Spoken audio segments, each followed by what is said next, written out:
Apa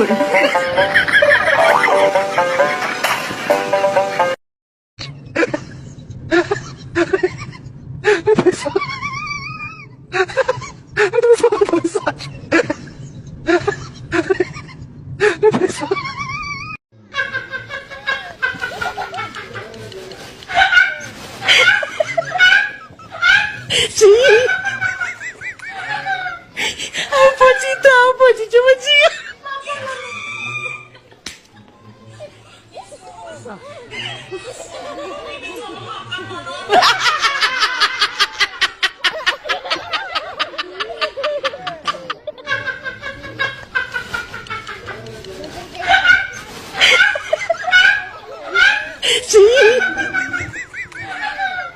Apa cerita apa cicit-cicit?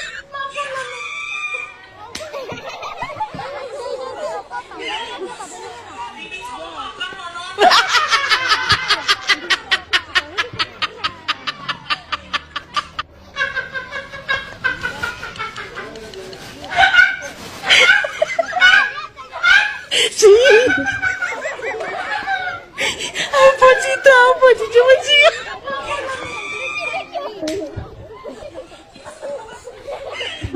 Wong Cilik jadi Wong Licik.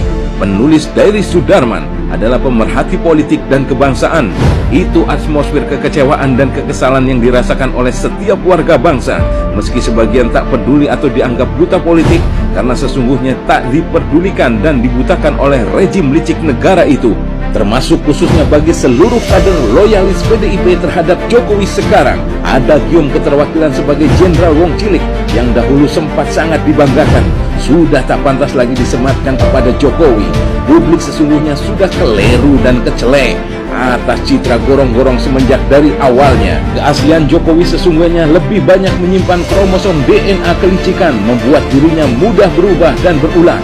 Sekarang, demi kebaikan untuk rakyat, bangsa dan negara, setiap warganya harus disadarkan Jokowi itu lebih layak disematkan julukan sebagai Jenderal Pemimpin Wong Licik. Dari sejarah dahulu, PDIP sebagai partai tertindas oleh kekuasaan Orde Baru yang kemudian dijatuhkan oleh gerakan revolusi 98, bercita-cita ideal ingin mengangkat derajat Wong Cilik secara keseluruhan pada umumnya. Tetapi sayangnya ketika salah satu Wong Cilik itu diberi kekuasaan jabatan wali kota, gubernur hingga presiden, ternyata dalam segala hal kepentingan syarat dan syariat jabatan kepemimpinan yang membutuhkan tebalnya jiwa kebangsaan, nation state building, kredibilitas intelektual, kompetensi ketokohan kenegarawan dan kerakyatan, bahkan keharusan adanya jaminan level tinggi keimanan religiusitas pada ketuhanan dan sebagainya, itu tidak cukup mumpuni dimilikinya. Bahkan seperti moral hazard sangat jauh melebihi dari standar, apalagi manakala modus ijazah palsu itu benar-benar terbuktikan.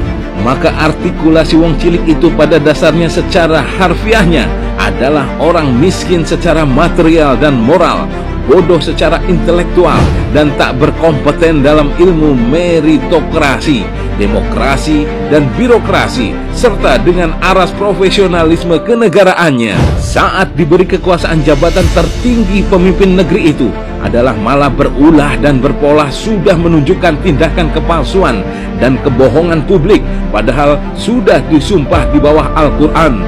Dinomorsatukan ambisiusme egoistik yang kemudian membuka peluang kebohongan pertama, kemudian mencetak kebohongan berulang-ulang dilakukannya untuk mendapatkan segala keinginan individualnya, sengaja dilupakan dan tak terlupakan untuk kepentingan rakyatnya dengan menjauhi nilai kejujuran, kebenaran, dan keadilan.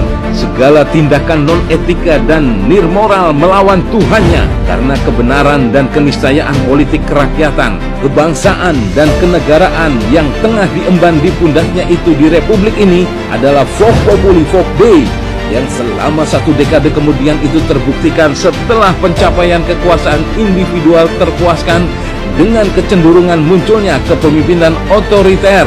Otoritarianisme hanya bergeser sedikit, itu pun ke arah aura politik negatif menurut diskursus akademis ilmu politik, yaitu kali ini kekuasaan kelicikannya itu diteruskan dalam konteks keberlanjutan untuk kepentingan politik dinasti keluarganya. dan kebenaran wong cilik berubah menjadi wong licik secara berkeniscayaan ketika Jokowi di backup oleh para konglomerasi oligarki disebut Sembilan Naga dengan porosnya negara penguasa ekonomi baru dunia RRC Tiongkok yang dasarnya karena licik sudah disadarinya berpeluang bersama untuk merampok negara sehabis-habisnya. Semenjak itu, euforia korupsi, kolusi, dan nepotisme mewabah.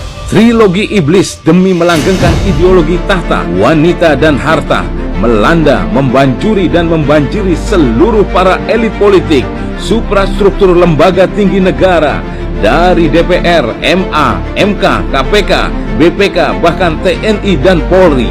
Jokowi kemudian menjemakan Indonesia tak lebih hanya menjadi the state of rubbish alias negara sampah. Sementara menjadikan rakyatnya bertahan hidup hanya dengan mengais-ngais sampah itu, rakyat menjadi para pemulung negara belaka.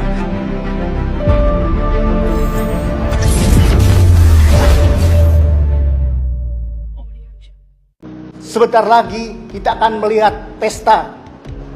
Jin-jin akan datang ke istana jin. Dan di sana mereka akan bergembira ria. Dan akan memberikan laporan pertanggungjawaban yang lucu-lucuan. Pasti yang pura-pura. Pasti isinya kebohongan. Mengapa saya katakan begitu? Mau apa yang dipertanggungjawabkan ketika Indonesia dikatakan negara termiskin di dunia? Saya siap untuk berdiri menjadi martir. Siap ditembus peluru oleh pimpinan yang zalim. Tetapi saya belum mengatakan bahwa saya sudah mewakafkan usia saya untuk rakyat Indonesia, untuk keadilan dan kebenaran. Maka saya ingin memotret beberapa kejadian atau apa yang telah dilakukan oleh pemerintah, oleh rezim ini. Pertama, misalkan atau yang sekarang sedang adalah bahwa Jokowi upaya suap dan sogok tambang kepada sejumlah ormas adalah pelanggaran terhadap Undang-Undang Dasar 45 Pasal 33 Ayat 3 yang disebut bahwa bumi dan air dan kekayaan alam yang terkandung di dalamnya dikuasai oleh negara dan dipergunakan untuk sebesar-besarnya kemakmuran rakyat. Selain itu, potret kecil lagi, selain disebutkan Presiden melakukan pelanggaran konstitusi dalam kasus pelanggaran usia capres dan capres yang diloloskan Gibran Raka Buming Raka di bawah 40 tahun adalah pembiaran pelanggaran Undang-Undang Dasar Konstitusi yang nyata. Kemudian potret ketiga sebetulnya ini sudah terjadi sejak lama, yaitu ketidakjelasan status ijazah Joko Widodo sejak mendaftar di KPUD Solo, di KPUD DKI, hingga KPU Pusat. Dapat dianggap Joko Widodo menipu administrasi negara, dan itu dikategorikan perbuatan tercela dilakukan oleh seorang presiden dalam sumpah jabatannya. Dari tiga potret ini tentunya kita sangat prihatin. 79 tahun Indonesia merdeka. Inilah suasana terburuk, suasana kemerdekaan yang terburuk yang pernah kita alami. Bagaimana seorang Presiden Jokowi sudah tidak dihargai oleh rakyatnya. Presiden akal sehat Rocky Gerung mengatakan bahwa ini adalah rezim bajingan tolol. Rizal Fadilah mengatakan ini mah Presiden Jokowi, Presiden butut, itu yang terakhir. Kemudian tulisan-tulisan lainnya benar-benar sudah sangat memprihatinkan. Seorang presiden sudah diberi gelar semacam itu pada ulang tahun kemerdekaan. Teman-teman seperjuangan, hari ini adalah hari-hari injury time Presiden Joko Widodo. Kenapa dia bisa melakukan kesewenang-wenangannya? Itulah karena sekarang bukan lagi demokrasi yang ada, tetapi partaikrasi, di mana suara telah direbut, daulat rakyat sudah direbut oleh partai, oleh ketua partai, oleh oligarki dengan cuan-cuannya yang menggelontor. Sudah terhina kita. Ini adalah yang harus menjadi prioritas partai rakyat oposisi untuk merebut kembali daulat rakyat.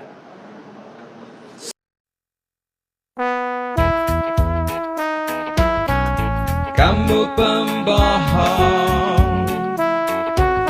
dasar kamu pembohong.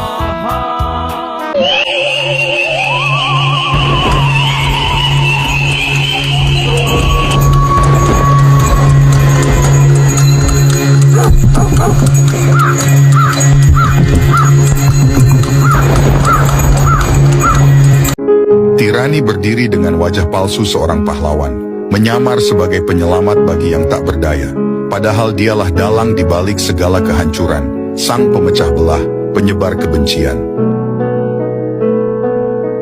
Dengan kebijakan diskriminatif dan pelanggaran HAM yang brutal, dia menjalankan kekuasaannya dengan tangan besi, tanpa rasa kemanusiaan, menghancurkan solidaritas dan memecah belah persatuan, demi memuaskan ambisi pribadi dan keserakahan yang tak terpuaskan. Alat negara berguna untuk membungkam bagi mereka yang melawan. Tirani mempertajam identitas, saudara menjadi lawan, permusuhan dan ketakutan melanda. Teror dan ancaman merajalela, tak hanya raga, jiwa pun merana. Dipaksa tunduk patuh pada sang raja bersinggasana.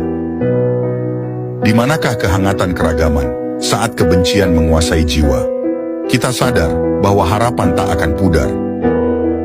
Keadilan dan damai akan segera tiba, kehangatan persatuan bangsa dapat kembali bersinar.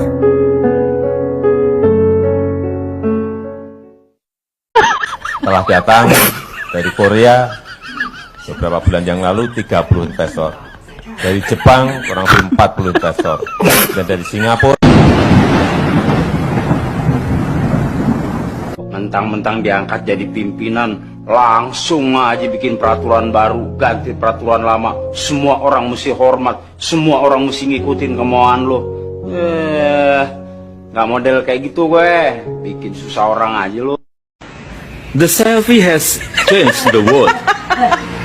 It has now evolved into the Wi-Fi and the vlog. Here is a park in Indonesia.